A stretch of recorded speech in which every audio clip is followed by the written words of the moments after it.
Guys, I've been watching the Year 9 Season 3 Operation Twin Cells reveal. Yeah, I haven't really seen much apart from the operators in a fucking wheelchair or something. Put it on full screen for you guys. So yeah, let's see what they say. Hello everyone, and welcome to Operation Twin Shells. I'm Camille Salazar-Hadaway, and it's time to hear straight from the developers themselves all about Year 9 Season 3 of Rainbow Six Siege. This season brings an innovative new operator and a versatile new weapon. Let's kick it off with an overview of the season from creative director Alexander Karpazes. Should be some good things this season. I'm fucking praying for anyway. And if the battle pass is dead, Year 9 Season 3 is all about Operation Twin Shells. But before we jump into that, it's really important that we acknowledge that we heard from you and we haven't met the expectations that you had for Operation New Blood. And we want to reinforce that we are dedicated to this game and that we are putting more resources than ever into it. And you'll start to see that with Operation Twin Shells. Operation Twin Shells is all about the new operator as well, Scopos. This is Curie Galanos, who's one of the original operators from Rainbow Six. And she comes with see me riding dirty. That she can control. This is a testament to the creativity of the game and the talent of our team to come up with unique operators like this that are still game changers. I'm confused. We're also introducing updates to anti-cheat and anti-toxicity, which is a major priority for us for the future of the game. Fuck yeah, anti-cheat, get him gone. Like the Siege Cup coming in beta phase. We also have balancing. It's gonna be insane.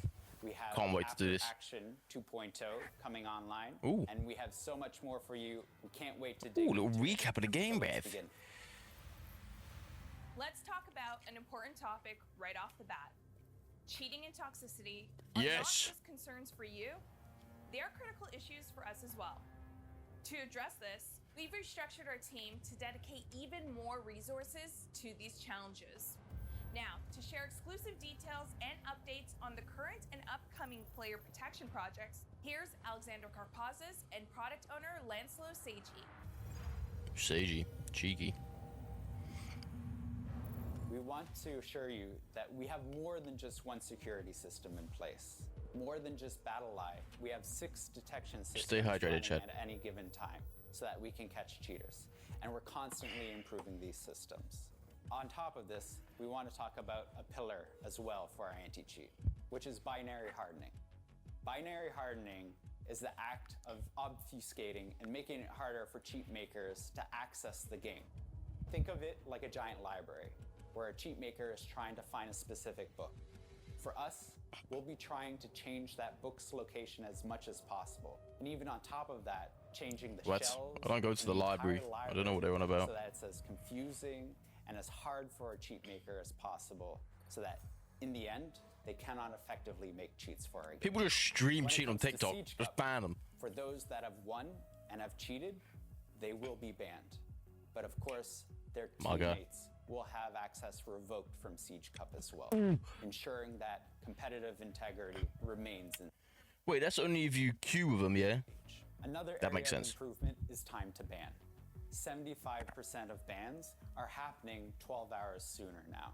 And this is something that we'll be working on in the future to reduce that time as much as possible. As 12 hours. In our August update for anti-cheat, the team has grown in size. It's now a multidisciplinary team that is actually one of the largest in-house anti-cheat teams in the world for any given project. And for us, that means we're totally dedicated to making sure that Siege is the best it can be when it comes to anti-cheat. In the anti-toxicity team, our mission is simple, ensuring a safe space for all players in Rainbow Six Siege. It means protecting the community from recurrent and highly toxic players while rewarding recurrent positive behavior. Our mission includes handling features like reverse friendly fire, Texas censorship, reports, abandoned penalties, match cancellation, commendation system, and of course, the reputation system. Our philosophy centers around 3 key principles: transparency, understandability, and clarity. In its current state, the reputation system has some weaknesses and is not trusted by the community. This is why we decided to overhaul it. It means reviewing its structure, the action that are feeding it, and the in-game UI. And to be they're clear, still holding on to it, not releasing it yet. Will have a minimal impact on you. Only the recurrence of this action will affect your reputation. Okay. Yeah, because I team TK people all the time by accident. The system will remain in beta. It means no impact on standing until we are 100% confident it meets your and our standards of transparency, understandability, and clarity. Additionally, we are still working on some very impactful features that we cannot wait to share with you by the end of the year. When you finish a match in Operation Twin Shells, things are going to have a brand new look. Please welcome senior game designer Vladimir Kozik to walk you through the new post-action report. Big up. Plus, game director Comfort. Joshua Mills is here to talk about boosting Bro, man doesn't want to be comfortable, bruv. In new season, W, we are man. introducing post-action report in a completely new dimension. Instead of operator cards, there will be a new screen with teammates represented as 3D operators located on the same map they just played. Here they can command teammates and opponents. On the next screen, instead of sequence of separated tabs, all progression. That's good. That's good. You can see it all in once. Pass, That's good. Including challenges this time. See your challenges? Comfortably organized on a single page layout that highlights the That's most clean. important. And you have your operator there. I'm so excited with this update. I can't wait our players try it out and share their feedback with us. Drone Boost is a new feature coming. This guy Nerfs sodas. The goal here is to continue to reinforce our attackers, make sure they have the tools to get the job done. Intel is key in Siege, and keeping your drone alive is crucial to getting that intel. Some of the changes we unless you're Finbo, you just put your drone in the open and you get shot straight away. We want to give more power to our players, specifically the attackers. So Drone Boost means you can actually boost your drone a maximum of 3 times. Got a little nitro cell on there. To quickly evade, quickly close distances. Oh, you can stop it as well. Expended takes 6 like seconds Maverick, to rev. recharge. So the boost resource system is actually kind of similar. Yeah, you can hold. Oh shit, you can't even see it. Cancel the action at any time, and it doesn't fully deplete. Hold on, Chad. Let me turn my camera off for this bit so you don't see it. 3 times. At the bottom right. Per boost, you can cancel it mid-boost to quickly evade. Look, it goes down like Maverick. And each boost, once expended, takes 6 seconds to recharge. So the boost resource system That's is calm. kind of similar to Maverick's Torch in the sense that you can cancel action at any time, and it doesn't fully deplete the boost. Bro just knows we're on the same wavelength, bro. Needed, but again, you'll only have 3 full ones. Drone boost isn't limited to just the default drone. The Clutches from Bravo or even Twitch's drone can also shit. If Mozzie happens to get his hands on one of these drones and there's still charges left, so that's the key factor here. If there's still charges on that drone, now they're Mozzie's to use. Damn. So the future of drones in Siege is really focused on their economy, which means making sure they can survive longer, or at least giving our players the ability and that's good. I like that. That's a nice little update. So their drones can survive longer. They should be used more regularly in the middle and late game of the rounds, and we want to make sure that you have those tools in your arsenal to be able to make things happen. If you like competition, this next update is for you. The new Siege Cup beta is coming this season for select players to test their 5-stack in intense tournament play. A new reward system is coming as well for both Siege Cup and ranked matches. Plus, a few more interesting updates that live content director Christopher Budgeon is going to tell you all about. Come on. In Year 9, Season 3, Operation Twin Shells, we're happy to announce the beta of Siege Cup. Let's go. We made the decision to restrict Siege Cup beta to the PC platform because we can be much more reactive. Let's go. If something happens with the Siege Cup, we can address it much faster than platforms. We really want to launch Siege Cup in its full form in Year 9 Season 4. Oh, it's the upper and lower bracket. That's good. I like that. For Siege. That's why having a beta to make sure we can register the squads, formulate the brackets, distribute the rewards, we have to get it right. To register your team for the Siege Cup beta, follow the QR code or the link that you see on the screen, and get ready for news about the first Siege Cup coming your way. With Siege Cup, you have to register as a 5-stack, meaning that you have to bring 4 of your friends, get ready to compete until the tournament is over. Ghost, Ghoul, Cloud, Finbo. Boom, 5. They're committed to the Siege Cup to play. I just need the boy to jump on at least once, just for the cup, babe. Come on. We see the Siege Cup beta as our most competitive playlist, even more until you get eliminated or, of course, win the tournament. We see the Siege Cup beta as our most competitive playlist, even more so than ranked, because the stakes are extremely high. The first Siege Cup will be near the beginning of Year 9 Season 3, and after the finish of the first tournament, we'll run another every 2 weeks for the remainder of Year 9 Season 3. That's cool. In Year 9 Season 3, we're introducing a new currency called competitive coins. Competitive coins are exclusive to our competitive playlists, that being ranked and Siege Cup. Get as far as you can within the ranks, as well as play as many Siege Cups as you can to get competitive coins to open these exclusive packs. Oh, that's clean. Nice little design. In Year 9 Season 3, all console players will receive one free competitive pack. Move up the ranks, get as many competitive coins as you can, so you can continue to open packs in that collection. Sweet, sweet. Starting in Year 9 boys Season on. 3, when you're waiting for your next match, whether it's in ranked, quick match, or even the Siege Cup, you'll be able to enter the shooting range to stay warmed up, ready for your next match. Let's go. Additionally, we've also added a cover feature within the aiming lane. Now you can have covers that's pop good. up from the ground. Dummies will hide behind. Instead of lowering the times, because I've been queuing for 6 minutes for one game. Instead of doing that, they add this, which is good because I can do this at least one way. But I'd rather have short queue times, bruv. Them and take position as you try to eliminate them as you warm up your aim.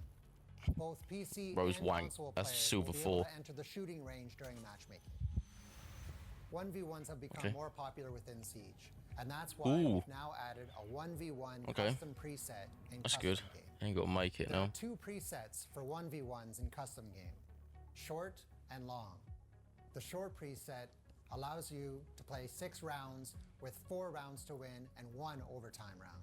In the long preset, it's the first to 8 rounds, but if the match gets tense and it's really tight, there are 3 overtime rounds. They should have made it unlimited, that'd be sick. All maps are available. The prep phase has been lowered to 20 seconds. It's perfect for one player to get set up and ready for the attack. The bomb game mode is the featured game mode in both 1v1 presets. Goal swap every round.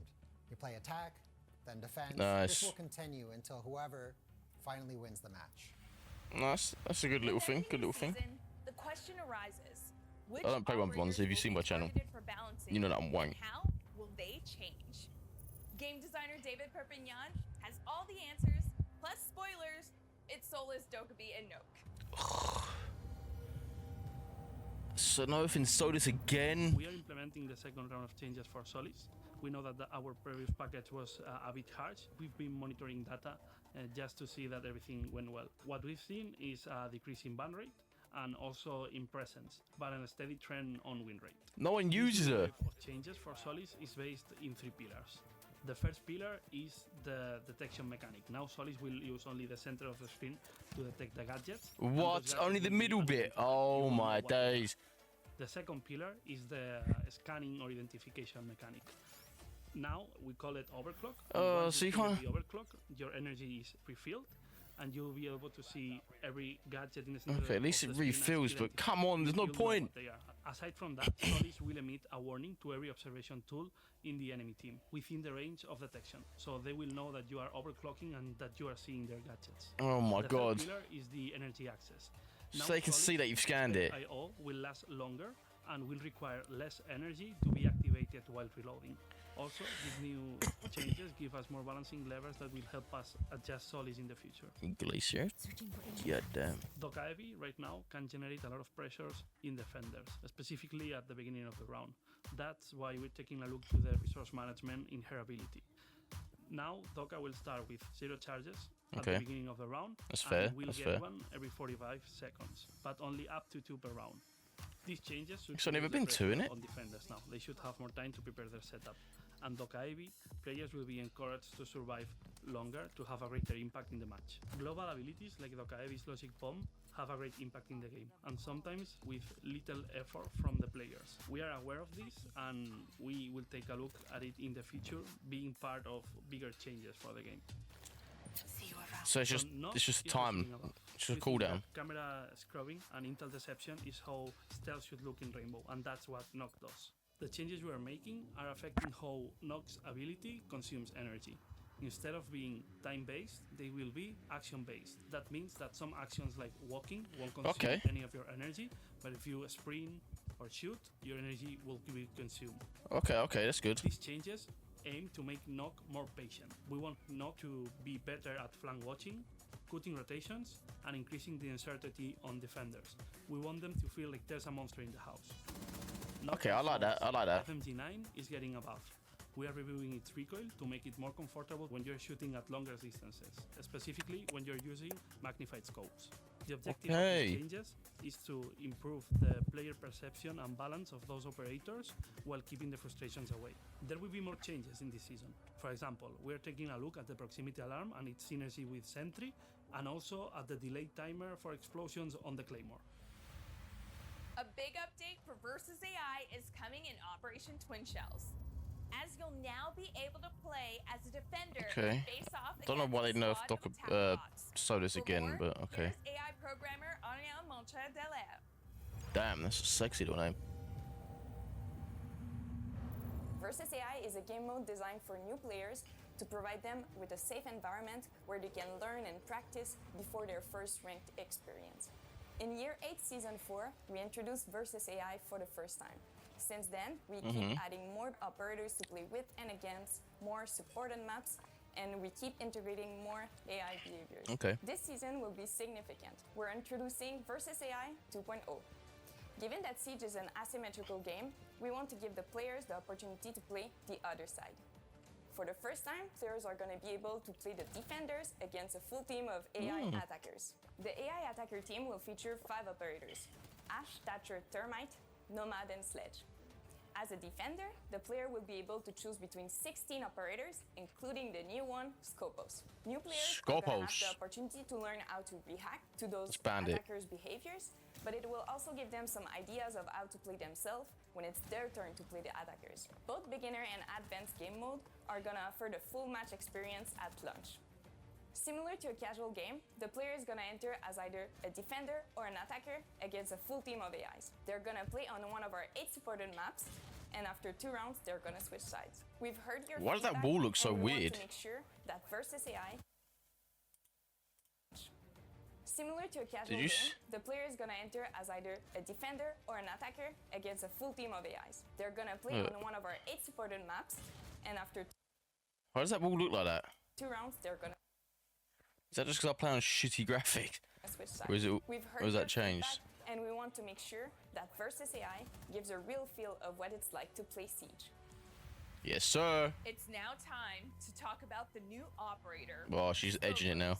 This Greek defender brings a new dimension of tactical possibilities to the fight through her twin shells, Talos and Colossus. 2. For insight into the visual Which is in a wheelchair. Operator, we'll hear from art director Y9S3. I thought he did stair lifts, bruv. The new gameplay opportunities she offers. We'll go to game designer Justin Larange Alualia. Jeez, what kind of name is that? Areola. What the fuck? Oh, it's a little cartoon thing. Oh. It's a fan.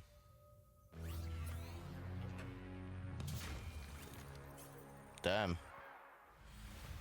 Scopos is from Raven Shield era, and her name is Coris Galanos. Her visual design is really based off of her story background and the trauma that she went through. In the anime that was released from the Year 9 Season 1, in the mission, there was Daniel Bogard and Jared Morris at that time trying to stop the bomb maker. In the end, you see a giant explosion, and it was actually exactly that moment where she stopped being able to walk. Ever since then, she's been in a relentless chase, trying to seek prosecution to stop. I thought you were saying a relentless chair. Took an effect on her face. She looks very gaunt. She have eye bags, wrinkles, and rare. It's just what happens when you get older. Scopos is a master strategist. She adapted her wheelchair into her command center like a pilot seat. She uses the shells to be part of the action. She plays on roller. You can hear her. What? See her face when you swap between the 2 shells. She plays. When we're designing her wheelchair and the robots, we really had in mind to make sure that she feels very grounded. So we went with analog, old technology look. We really want to establish the fact that it's not smart AI robots. They're not invincible. They can be destroyed. When she loses Talos, Colossus, she's losing a part of her again. So for the design of the robots, we wanted to differentiate the 2 so you can identify them easily on the field. The difference are in the antennas, the shoulder pads, and colors and patterns are distinct to one another. So do you get two skins for this operator then? Have the analog or is do you like, is this your main one and this one with all the skins and shit, and then this one just always looks like that? Having buttons that you can push. They're wires that you can see, and they're not touch screens, they're not holograms, they are something that you can touch and feel. Back when she was a field agent, Kyurei surveyed the area from afar as a sniper. That's the guy's name. Now, she still watches from a distance, but in a different way. Thanks to her new tech, Skopos is able to maintain a wide network of control unlike any other defender.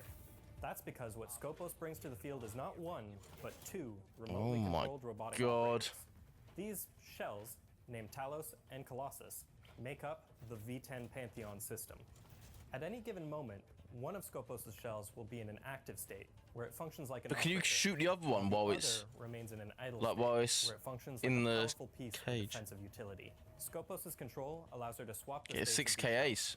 quickly delivering offensive or defensive power where it's needed most. Skopos' Looks like active gun. shell works much like any other operator. It can move, shoot, and use gadgets. It's also Skopos' primary lifeline.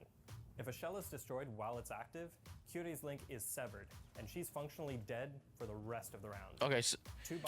Okay, so if you die, if you're the active one and then you die, you're out. You don't have another life, so you just die. Does not mean 2 lives.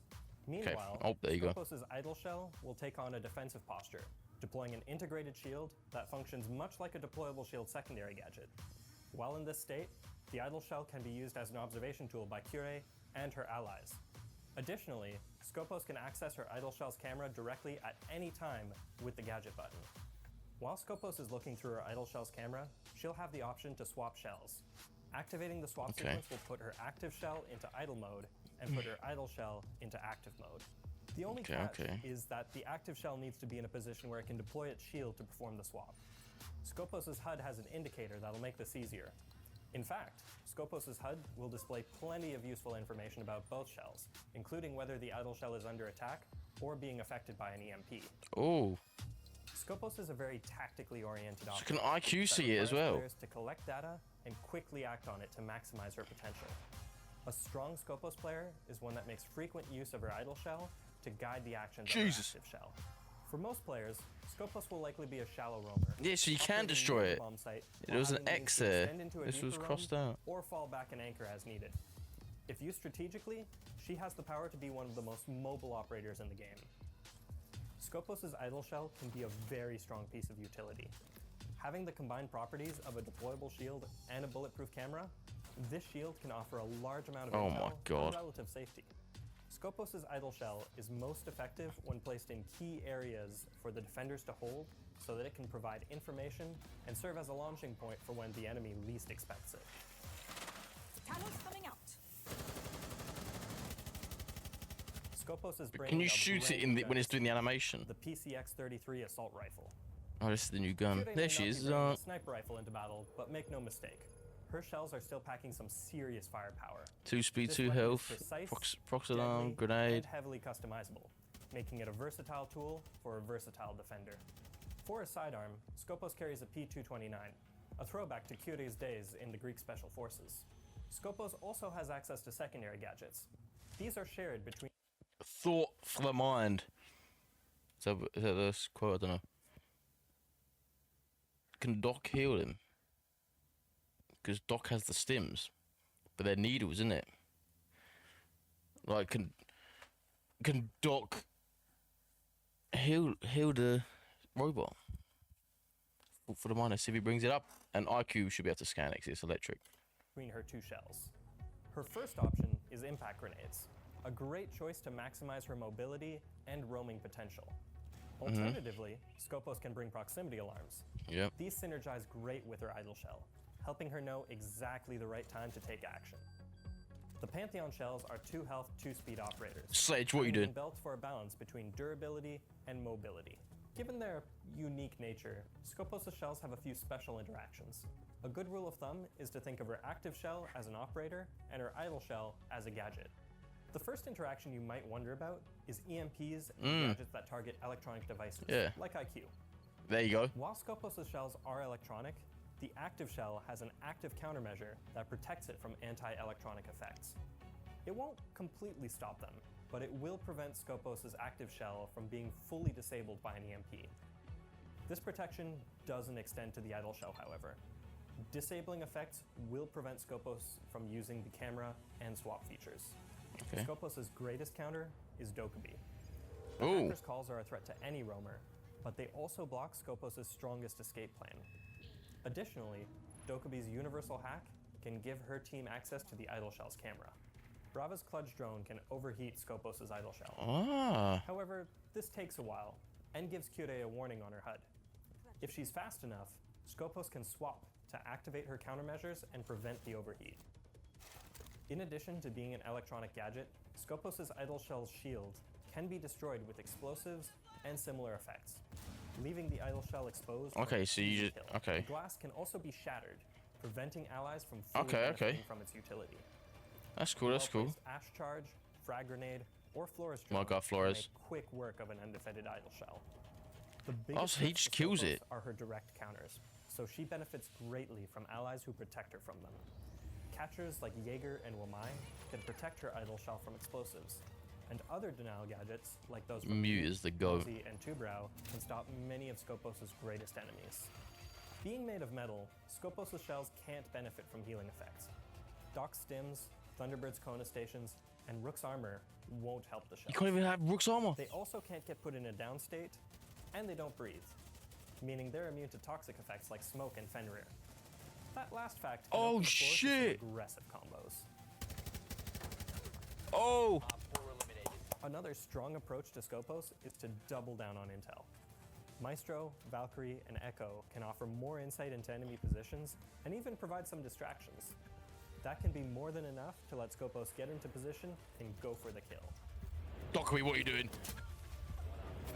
Jesus, Skopos Dokkaebi. is designed to embody the key aspects of being a defender: gathering information and swiftly responding to attacker strategies. Skopos brings a level of adaptability that, if left unchecked, can turn the tide on even the strongest of attacks. We'll be keeping a close eye on her in the test server and throughout the season to see what players can do with her. Loading new map. You won't see his face, ever, but you'll probably recognize his voice, as he's a big part of the siege. Matey. It's Marley, and he's here to give you his own special brand of insight into the new operator, new balancing updates, and all that Operation Twin Shells has to offer. Big up, Meaty Marley, bruv. First impression of the new operator was definitely, oh, they've broken the game. This is it. But then when you see how it actually plays, it's amazing, it's mind-blowing, and it's definitely the most versatile operator on defense. The new weapon she's got is another assault rifle on defense. I love it. I love that weapon. The best strategy that I've found with the new operator so far is definitely finding my typical mirror window hiding spots on defense and planting one of the shells in the corner and hoping everybody walks right past it, and then switching to the shell when needs be, and yeah, the rest is history. But you can hear them change. That's the only problem. I noticed, definitely feel like Flores drones are a big issue. If you're leaving your body somewhere, it's gonna get destroyed. The balancing changes this season have got you get 130 points. The changes to knock are really exciting. I'm gonna try out completely differently to how I new used season to. comes I'm up. sitting under cameras, and yeah, really exciting. And I'm glad to see the new Solace change as well. I think that's a great change. Now you'll know when there's a Solace below when you're droning, and I think that's amazing. The Siege Cup's going to be another level. So ranked is sweaty and fun and competitive, but Siege Cup is going to bring a whole new level of sweat and passion to Rainbow Six Siege that I can't wait for. Who will I want to challenge in the 1v1 custom match? What a silly question. Jinxie, I'm ready. Damn. Overall, I think it's Why he sounds so weird? Jinxie, I'm ready. MEATY Season 3 is bringing what I think is one of the most exciting operators I've seen in a long time. I can't wait to see all the fun and different plays coming from people. And I just think overall, alongside the balancing changes, it's just going to be a great season, and I can't wait for it to launch. And that's the full rundown for Operation Twin Shells, which is hitting the season test server tomorrow. Jump in and see how Scopus, Talus, and Colossus change the way you defend a site.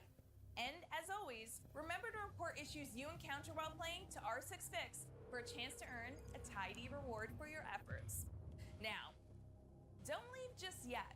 Jesus. Because we've got one more thing for you. Oh, guys, I'm in the trade. You thought I was gonna be in this trailer, didn't you? This is the new Elite, innit? Saw this fucking ages ago. I haven't seen the trailer though. Oh, why is Jaeger in space? It's not that autistic.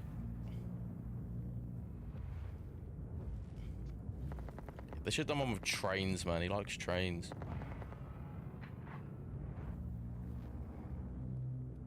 Just give him his ACOG back. Come on, just give the ACOG back to him.